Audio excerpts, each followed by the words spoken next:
Here we go.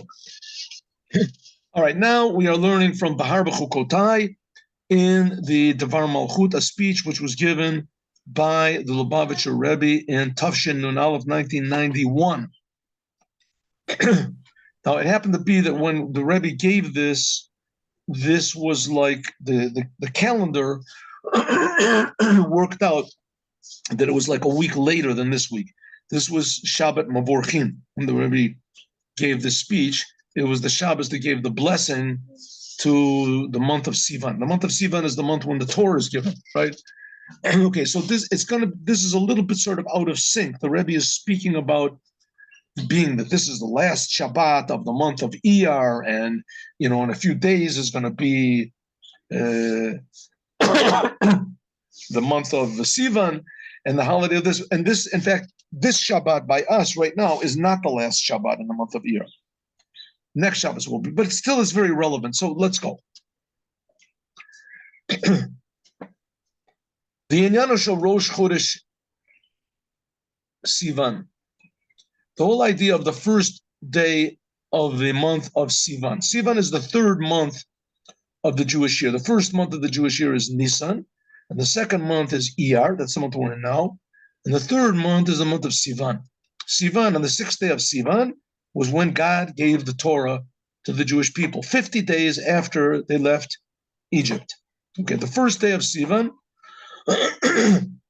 which that's going to be, but when the Rebbe was saying this, the first day of Sivan was going to be like just in a few days, and by us it's going to be a week and a few days, week and one day, really.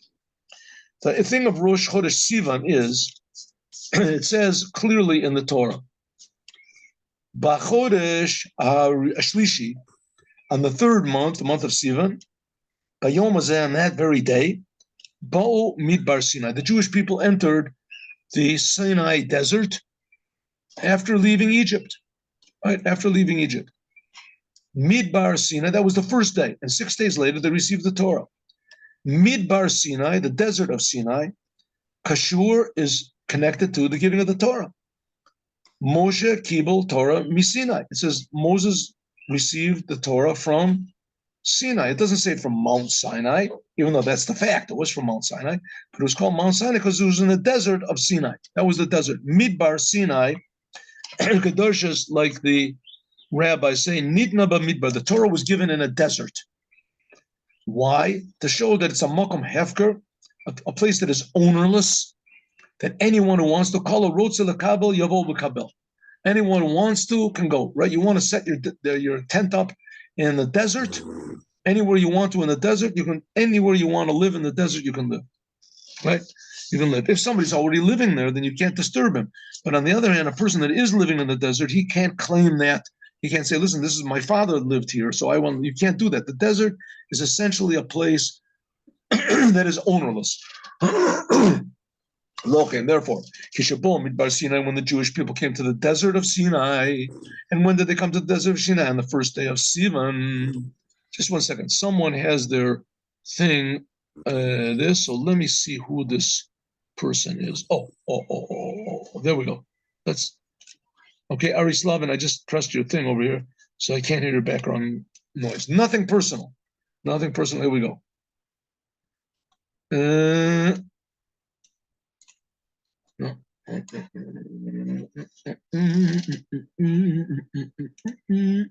we go.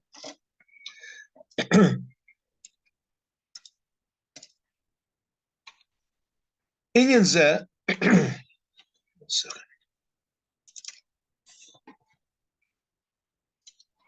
Look, and therefore, when the Jewish people came to Midbar Sinai on the first day of Sivan, that's the place where the Torah was given.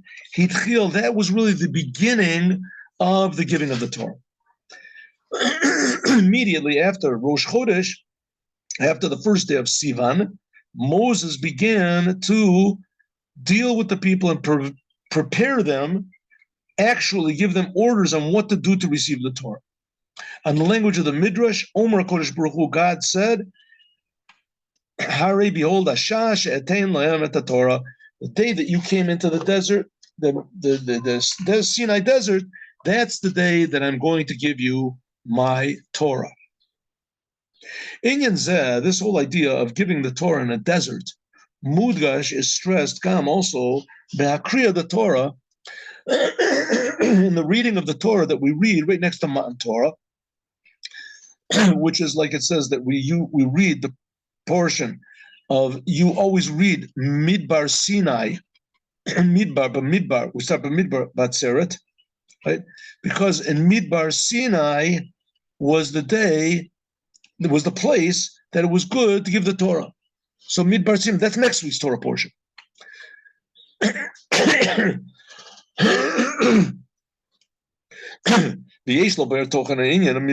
So let's explain what is this idea of the Sinai desert. Midbar Daika. Now, if you think about it just for one moment, I mean, God, he decimated the Egyptians, right? He decimated the Egyptians. So why couldn't he have just given the Torah in Egypt? Or if you wanted to, we didn't have to give the Torah in Egypt. Let's say Egypt was a defiled place. It had bad, terrible things that happened there.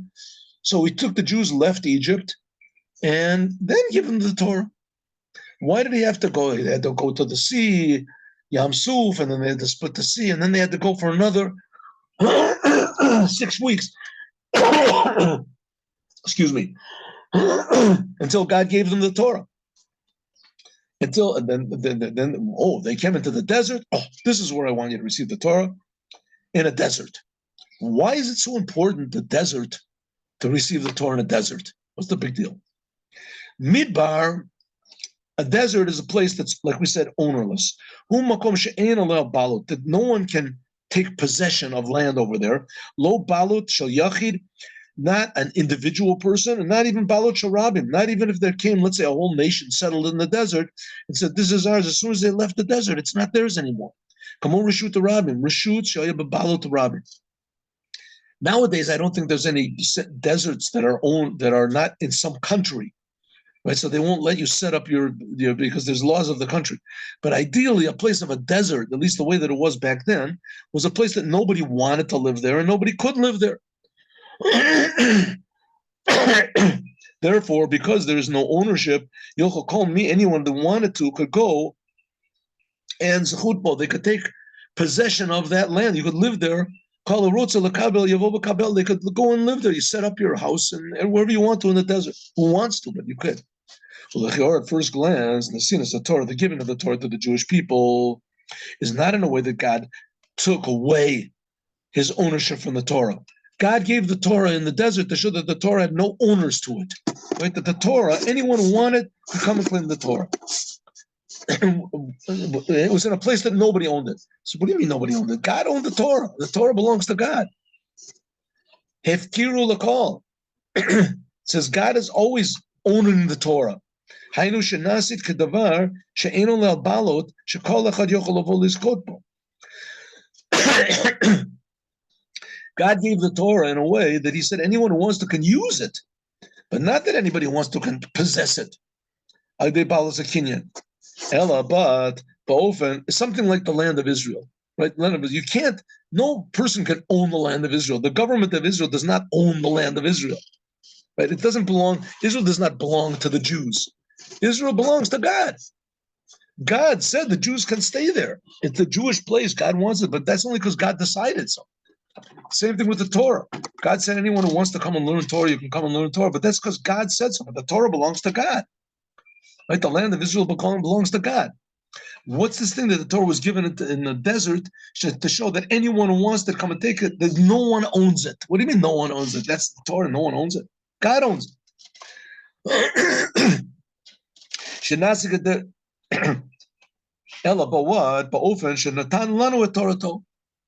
God did not say, okay, no one owns the Torah now. Anyone who wants to take it. Right? Come and take it. No, God gave us his Torah. The Torah belongs to God. The Torah belongs to all the Jewish people. The lo tzorich pa'ula kinyan, you don't have to possess it. Every single Jew, migadol ad katan, from the biggest until the smallest, ad lekatan shenolad lato, that's born right now, shemitzad shaychuto Kilat Yaakov, because he's a Jew, Hariyu Yoresh HaKol, he gets everything. But Kol Torah Kulol, the whole entire Torah, like it says, Torah Tziva Lanu Moshe, Morasha, God gave it over to us. So the Torah really always belongs to God, but God said that the Torah is the possession of all the Jewish people. It's all the Jews. So now no one Jew can come and say, "Oh, it's hefker." It's like in the middle of the desert, right? You find the $100 bill laying in the middle of the desert. That's it. It's yours, right? You can hold it up and say, "Did somebody lose this?" There's no one around. It belongs to you. Then it belongs to you totally. So God gave the Torah in the desert to show that nobody owns it, that no one owns it at all. It's just anyone who wants it. What do you mean? The Torah belongs to the Jews. It's a Jewish Torah. The Torah belongs to us. The same thing with the land of Israel. The Rebbe is not talking about the land of Israel here, but the fact is it's the same thing. The land of Israel belongs to all the Jewish people. No one Jewish person can say that it's mine. According to this, we have to understand the reason, the connection to the Torah, to all the Jewish people, that it was given on Rosh Chodesh Sivan. It was stressed by the fact that they came into the desert. Why is it when they came into the desert, then it became theirs? And why a desert? Because a Mokum Hefker, a place that's not, nobody owns it. And anything that falls there is ownerless. Shall call Ben Israel. It's not the place of the ownership of all the Jews. Moshiach Torah, just like the Torah was given to all the Jews. The Torah was given to all the Jews. So why in the desert? The desert, anything that falls in the desert is ownerless. The Torah is never ownerless. The Torah, first of all, is owned by God, and the Torah is owned by the Jews. God said a joint ownership. Well, the Edach on the other side, we have to understand the whole idea of Midbar desert. On the third month, on this day, they came into the desert of Sinai.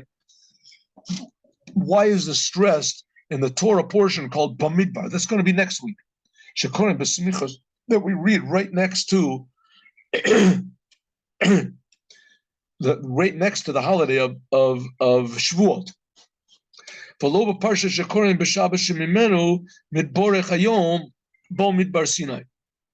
Right, that year that the Rebbe was speaking. Bahar B'chukotai, that's this week. Bahar B'chukotai, that's this week. That was the month that they blessed the month of Sivan.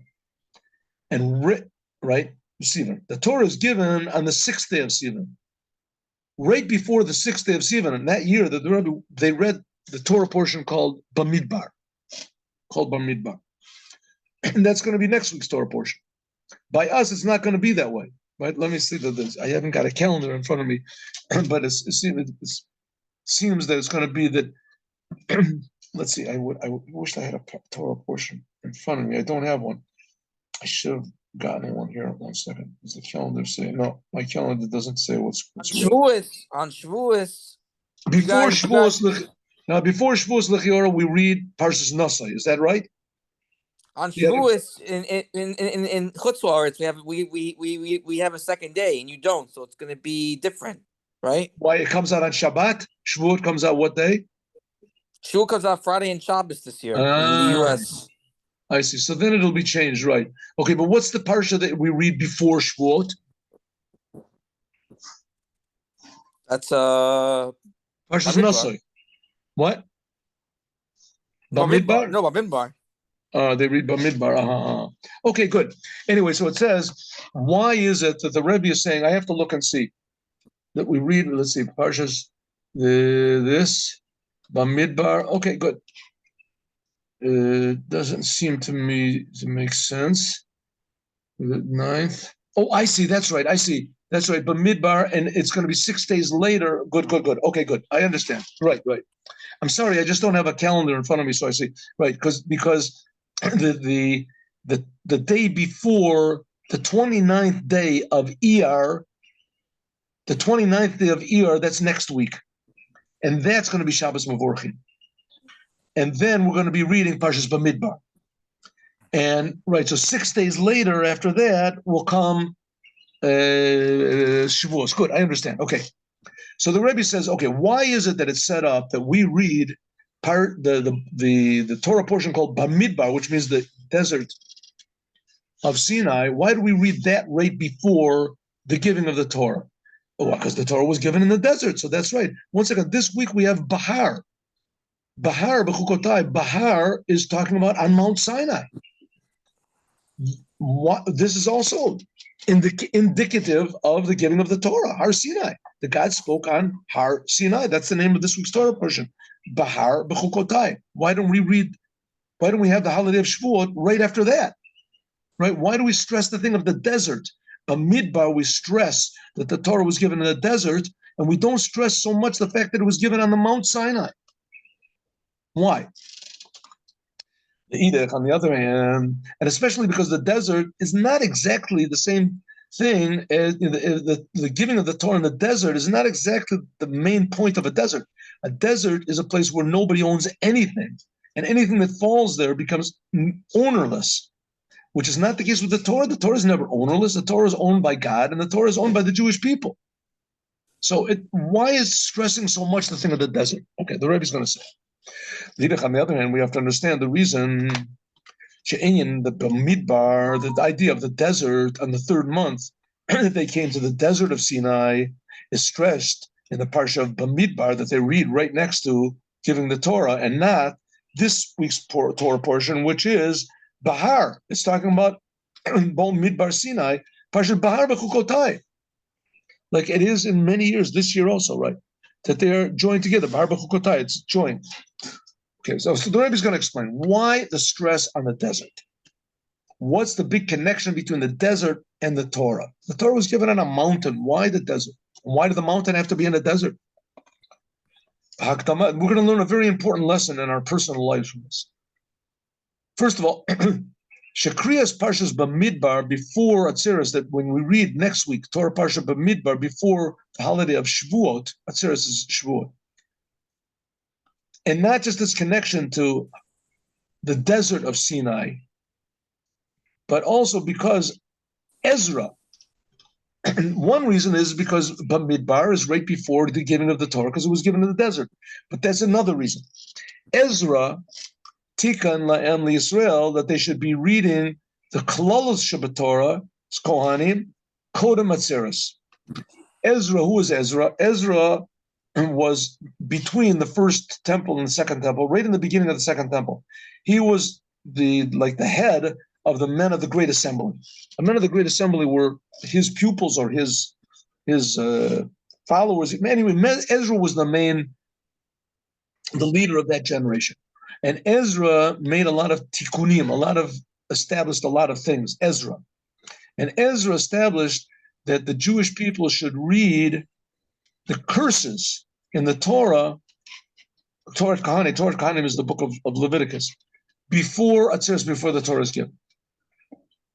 In the end of this week's Torah portion, we'll see, B'chukotai, there are 49 curses which are waiting for the Jewish people if they don't do what God says. 49 curses, 7 times 7, 49 curses.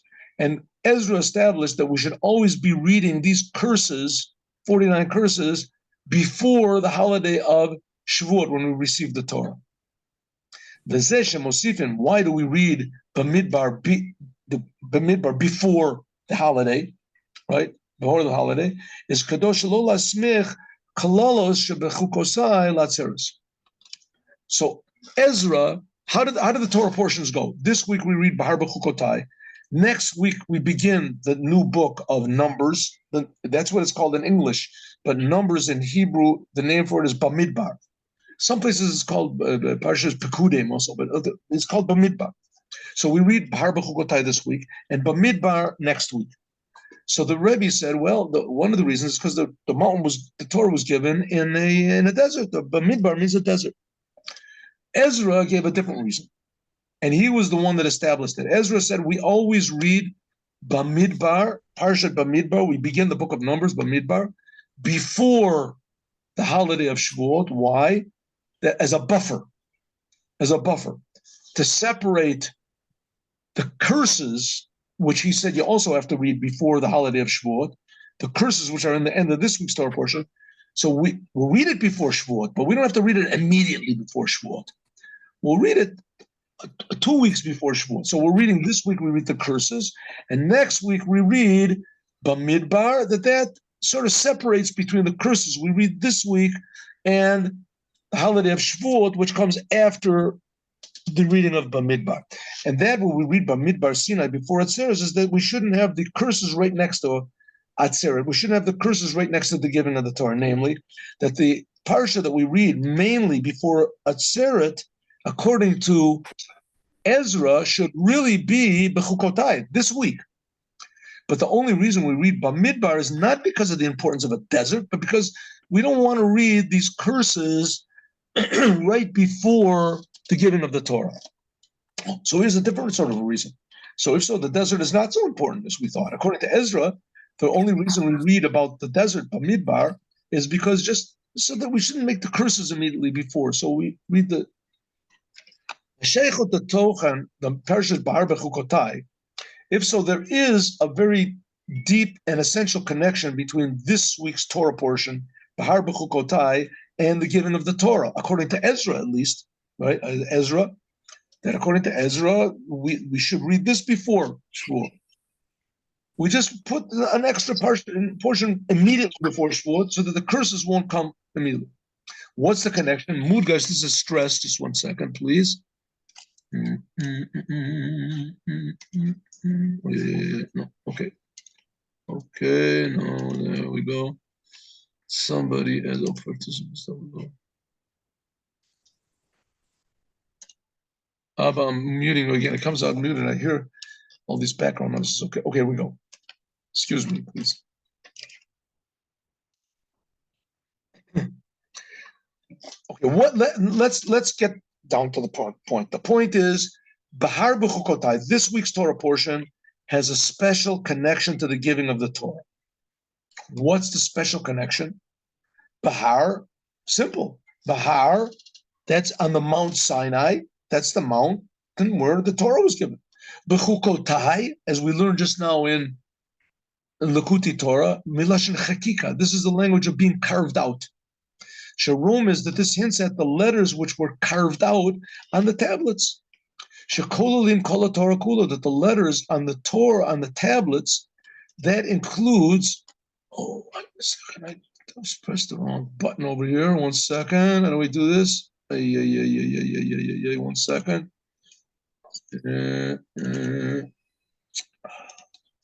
Press the wrong button here. 1 second. Let's stop. Let's do it again.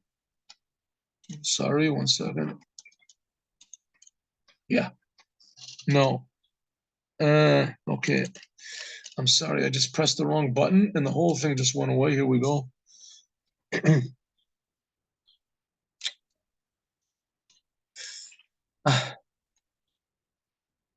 Yes. Here.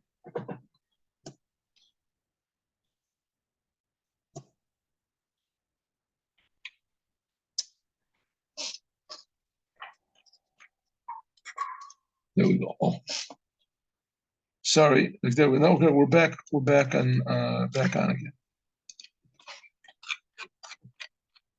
Okay, this week's Torah portion, Bahar B'chukotai, is a special connection to the giving of the Torah. Why? Because Bahar, the name Bahar, is Mount Sinai, and B'chukotai are talking about the letters which are carved out. The 10 Commandments are carved out.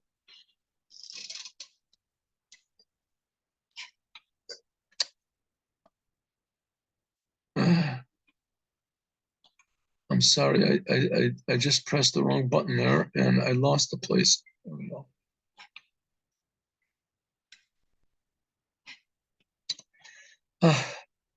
Okay.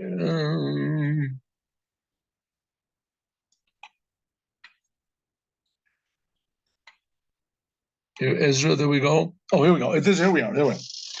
Sheikhos, the connection. Once again, are we recording? Yes. Okay. Hasheikhos, the connection of Bahar B'chukotai and Mount Torah is obvious. First of all, Bahar is Mount Sinai. That was when the Torah was given. B'chukotai, that's carved out. This refers to the letters which are carved out on the Torah. This includes the whole entire Torah, the written Torah, the oral Torah. The oral Torah came up. There's a book by Rabbi Sadia Gaon, the Rasag, and he explains how every letter of the 10 Commandments corresponds to a different commandment. 613. There's 613 letters in the 10 commandments, and each letter refers to a different commandment. So he wants to stress that the 10 commandments were given, that includes in it all of the Torah, all the written Torah, all the oral Torah. Even when an expert pupil is going to find the new ideas that are found in the Torah, it's all included in the 10 commandments. So betochen, the parsha, hein betchila of Rishona. It is in the beginning and the end.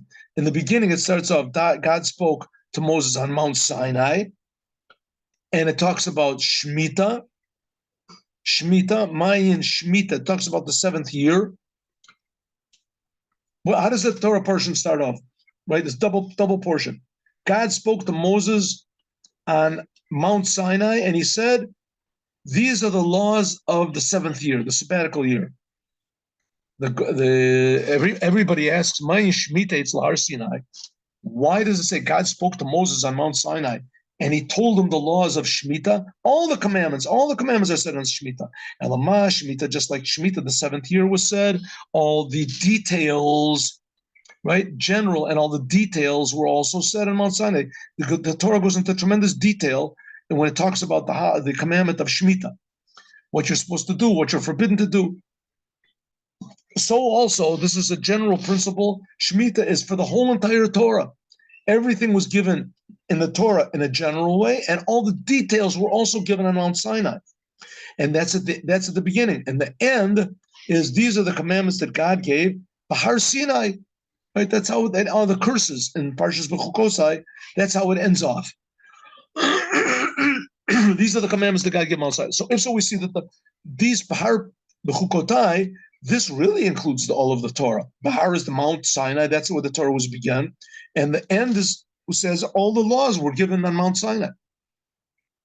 So if so, we have to read, why is this Torah portion, Bahar Bechukotai, why is it always read on the week when we bless the month of Sivan, when they came into the desert of Sinai? And why is this whole Torah portion doesn't mention the desert of Sinai? It talks about Mount Sinai. So what's the Rebbe saying? Again, the Torah was given in a desert. It's very important that it was given in a desert. The Torah portion that we read before the holiday of the giving of the Torah is called the desert, Bamidbar. But nevertheless, according to Rebbe Ezra Sofer, really this Torah portion should be right before. It's just that it has so many curses, we don't want to read it right before the giving of the Torah. But this Torah, and why should it be read before the Torah? Because first of all, it says it starts off with Mount Sinai, Bahar Sinai, and it ends off with the word Bahar Sinai, and it starts off also that the whole entire Torah was given in all the details. So it talks about the giving of the Torah and how the giving of the Torah was all the details. So if so, it should be read, right? Why not read it immediately before? It has curses in it, so okay, we can get around the curses. The fact is that Bahar Bechukotai has more of a connection to the giving of the Torah than the desert, giving of the desert, right? Not so right. And we'll see why. Seems that the desert has more of a connection to the giving of the Torah than the mountain does, and that the laws do, and that they were carved out, and the chukosai. Somehow or other, the desert is the most important thing. How? Yesh Ba'er, let's explain first of all the connection to the world of the world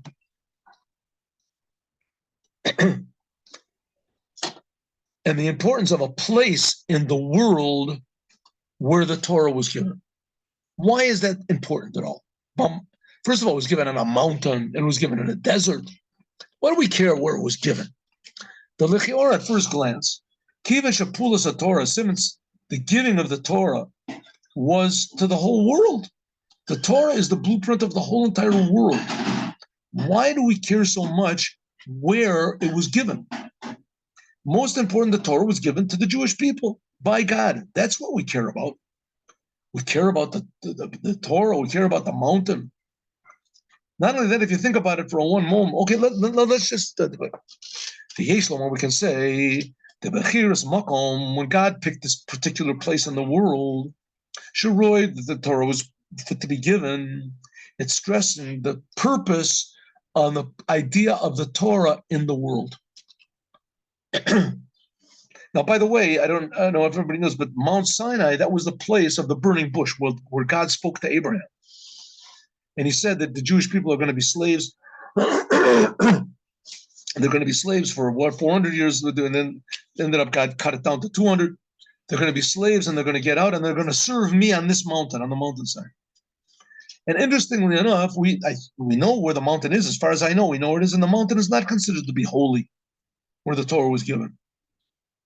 Right? The holy temple is not on Mount Sinai. On the place where the holy temple is, that's where Abraham took his son, took Yitzchak to sacrifice him. But it's not with the place where God spoke to him and told him about him, gave him the promise. Mount Sinai. Why is this mountain so important? Especially, why is the desert so important? It says the Rebbe, I'll tell you why it's important, because it's talking about what the purpose of the Torah is. Yuvim Behektem, we can understand, first of all, the connection of the Torah to the world. That's stressed in the Maimra Mishnah, what it says in the Mishnah in Perkei Avot, that we're learning this Torah Shabbos. Be'eser Mamoros Nivra Olam. In 10 utterances, God created the world. God created the world in 10 utterances. Isa Bazar, that's what we had before. Remember, we just had now in Likkutei Torah, with one thought, God could have. Isa Bazar, it says in the Zohar, Kativ, it says 10. 10 utterances. It says there's another sentence in Parshas Noseh. It says Asara Kaf B'Shekel HaKodesh. It says each the different leaders of the different tribes, they brought offerings to the tabernacle on the first 12 days that it was working. First 12 days they brought these offerings. It says they all brought exactly the same thing. Among the things that they brought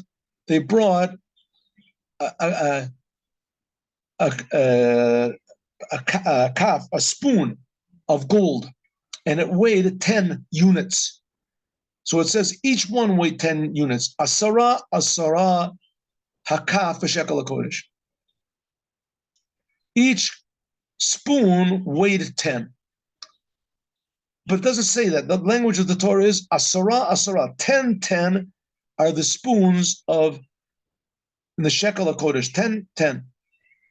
10 shekels. That's the weight. 10. Why does it say 2 times 10? Let us say 10 was, each one was 10. Why 2 times 10?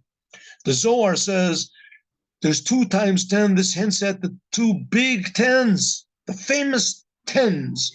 What are the famous tens? The 10 utterances that God created the world with, and the 10 10 mimros, the 10 utterances that God created the world with, like it says, Asara mimros nivra olam, and the 10 words that God gave, the 10 commandments that God gave in Mount Sinai. Usually it's called Asara divrot on Mount Sinai. And Elu Asara divrot. These are the 10 commandments that God gave in Mount Sinai, corresponding to the 10 utterances that God created the world with. Begin in order. The Alma lo itbari, and begin because the Alma, this is the language of the Zohar, the Alma, that the world, lo itbari, was not created, Ella begin only for the sake of a right to the Torah. Because min zimna, and all the time, the Yisrael, that the Jewish people mitaskim, all right, so learning the Torah, Alma mitkayim, the world exists. V'im lo bariti, like God says, if it wasn't for my covenant, my Torah, yomum v'layla, day and night, chukot shamayim v'oretz, the laws of the heavens and the earth, lo samti, I would not make. Sentence in where? Jeremiah, in Yirmiyahu.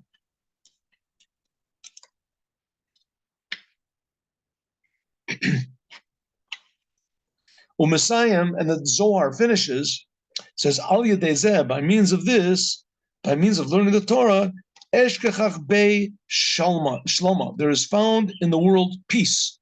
Like the rabbis say, kol Torah nitna, the whole world, reason that the Torah was given, lasot shalom ba'olam, in order to make peace in the world. Why does the Torah make peace in the world? There's several reasons why. First of all, it makes peace in the world because if you have any doubts what's good and what's bad, so the Torah tells you what's good and what's bad. Everybody, it's not a jungle. Everybody just decides what they want, right? Everyone just goes according to their nature, and it's a jungle. You go on a safari, a lion decides it's good to kill, and so he kills, right? So he does whatever he wants to. And the Torah comes along so people don't act like lions or like monkeys or whatever. So the Torah makes peace in the world. This is what's good. This is what's bad. Number two, the Torah is the manufacturer's instructions. You want your computer or whatever it is to work. So you look at the manufacturer's instructions. You go according to the instructions. Then everything works peacefully and well. And that's the Torah. Another reason is that it's not just the manufacturer's instructions. The Torah is the manufacturer himself. The Torah is the will and the wisdom of God right now. When a Jew learns the Torah, he brings God into the world. What was in the Holy of Holies? The Torah, the tablets. The world becomes holy. The world becomes blessed. The world becomes healthy. The Torah was given in order to put peace in the world. The world was made with 10 utterances. The Torah is there to give peace and to give blessing into these 10 utterances, to take the 10 divrot, the 10 commandments that God gave in Mount Sinai, and bring them into the 10 utterances that God is creating the world with. By means of the 10 utterances that God created the world in Mount Sinai, Megalim, we can reveal the 10 utterances that God is creating the world with. I know, that the world, Ma'aseh Bereshis, it is really, in fact, not a thing in itself. Shema'alim al Elokus, and the world conceals God. And we have to get out of the world. Right? What do all the religions in the world say? We got to get out of the world. The world is a bad place. It's a testing ground. You're at the testing ground, and at best you can get rewards in the world. You go up to heaven, but you got to get out of the world. Heaven is the goal. Says the Torah, not so. This is a big lie. It's not so. The Torah came to make the world a perfect place. The world as it is has to be fixed up, right? It really demands a good, how do you say, restoration. But the fact is that the world is a great place. That's why the world is created with 10 utterances, and the Torah is given with 10 commandments, also 10 utterances. Sharikol Metziuto, the whole existence of the world is only these 10 utterances that by means of them, the world is being created from nothing all the time. from the 6 days of creation. God is renewing everything all the time. Because if God would stop creating the world, then the world would go away. It's not the world that God just created a long time ago and it's floating around like God painted a picture.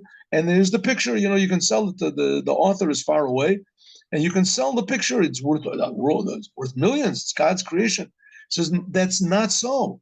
The fact of the matter is that God is creating the world every single instant, but we don't see it. That's what we have to have the Torah for. That's Chosrin La'ayin. If there wasn't for God's speech creating the world, then the world would go back to nothing, just like before it was created.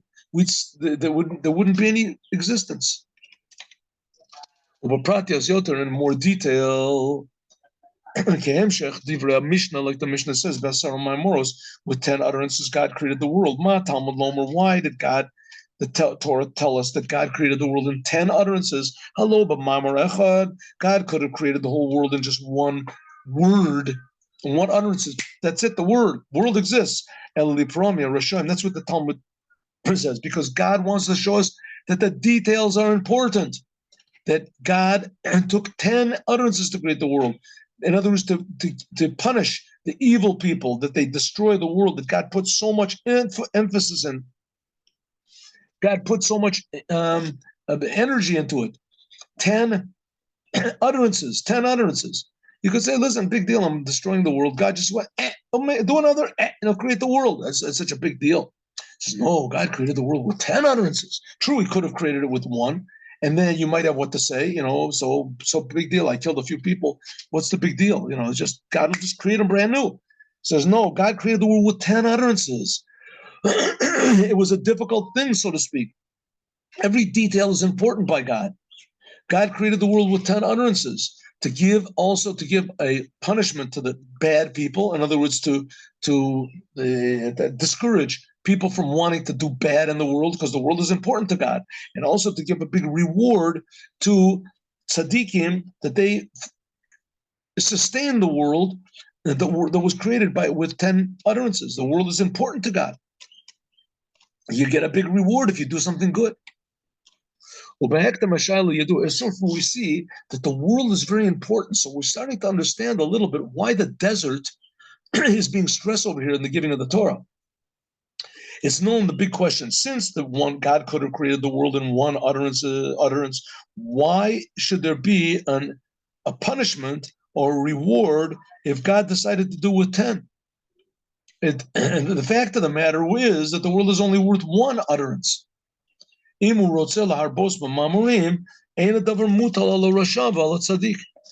could have created the world with one utterance. So what's the world worth?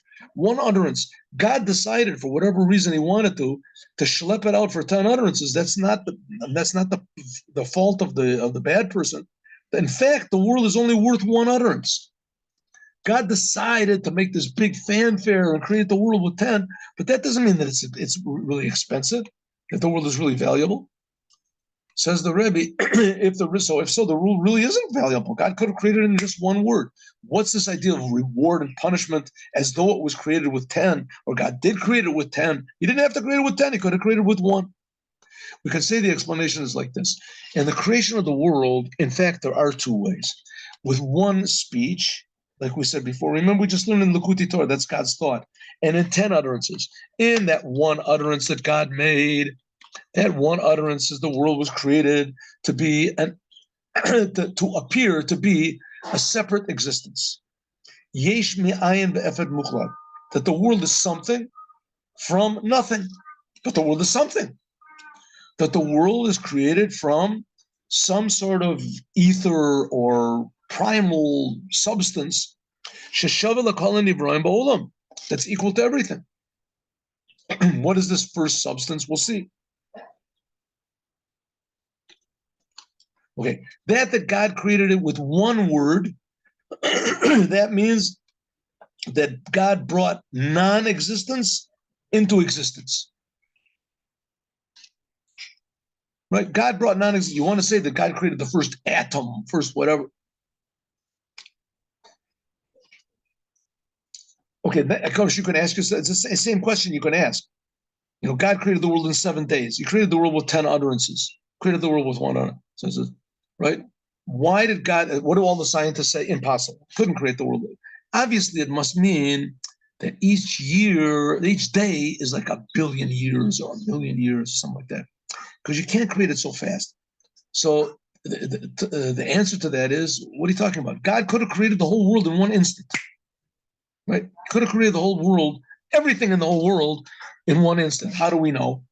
Let's say God didn't create the whole world in one instant. He just created one atom. Right? He created one little atom from nothing. What's harder, to create something from nothing or to create nothing to something? I'll call you back in 10 minutes. Just 10 minutes. I'll call you back. Okay? I'm in Miron now, but I'll call you back. In 10 more. So God created the world, and let's say the first atom. So what's harder to do? To take one atom and to create the whole entire world, all the stars and the planets, etc., all the galaxies, or to take nothing and make it into one atom? So the answer is, obviously, to take nothing and make it into atom is impossible. You can't take nothing and make it into something. If you have in your bank account 5 million zeros, you got zero. No matter how many zeros you got, you're not going to be able to have one. If there was nothing before God created the world, how could he make something? This only God can do. To take something, one atom, and to make it into a lot, you could do it. You could split the atom. Who knows how? So God could have created the world in one instant, pop, like nothing. But he decided to schlep the whole thing out and create it in 7 days. It's the same thing over here. God could have created the world in one utterance, but he decided to schlep it out and create it in 10 utterances. Why? Because the way that God created the world, all the world, everything is divided. God created the world with one utterance means things exist. God created existence. Before that, God, so to speak, did not exist in any sort of a normal way. He wasn't limited. God made existence, something that seems to be existing separate, real, defined existence. That's things exist. How they exist, that's not important. The fact there is existence. But 10 utterances, that's all the nuances, the articulations of God's speech, and how God created all these different letters and sub-letters and permeations and combinations, all these Kabbalistic ideas. It says in the 231 gates that go back and forth, panim va'achor, that you take aleph base and base aleph, and then you put all the letters one with the other. Anyway, they created all these multitude of things in the world. The Brias Ma'amar Echad, when God created the world with one utterance, that he created something from nothing, since that the creation, something from nothing, is not in a way of understanding. It's the way of Richuk B'Havdalah. God took nothing and he made it into something. You can't, there's no comparison between something and nothing. This just shows that God can do something, create the world with one. His power is that he can create something from nothing. This is totally incomprehensible. This is far away from us. That's the one utterance. The main that God can, this is just revealing God's power to do things. But when God created, that's one utterance. In other words, it tells us nothing about God whatsoever, just that he's not anything like us. When God created the world with 10 utterances, namely all these details that there are in the world, all the spiritual levels, all the animals, the plants, this, every creation and creation with its own nature, this stresses mostly not the wonder of God, but the wonder of the world. That God created the world with 10 utterances, all these details. The one utterance would mean that there's no details. God just created. The 10 utterances show that the details are important. Shabriya, so that the creation of the world is in a way that there's importance to every single detail in the world. That corresponds to the 10 sfirot of God, 10 godly aspects, and the 10 properties of godliness that God created the world with, etc. So if so, we have two aspects over here. One of them is that God created the world, and what was stressed is God, that the world is a something. Where did it come from? It came from God. And the other one is that God created the world and there's details, that God cares about the details. Now the emphasis is not so much on what God can do, right? That God can do, but look what God has done. Look at how important everything is. Every detail is so important to God. That's the number 10. So we see that the world is very important to God. And that's what's going to be stressed by the idea of the desert, as we're going to continue, God willing, tomorrow. And now let's do the Yom Yom. God willing, at 3 o'clock, I'll tell a story. But I have to go somewhere now. 1 second. Stop the share. Stop.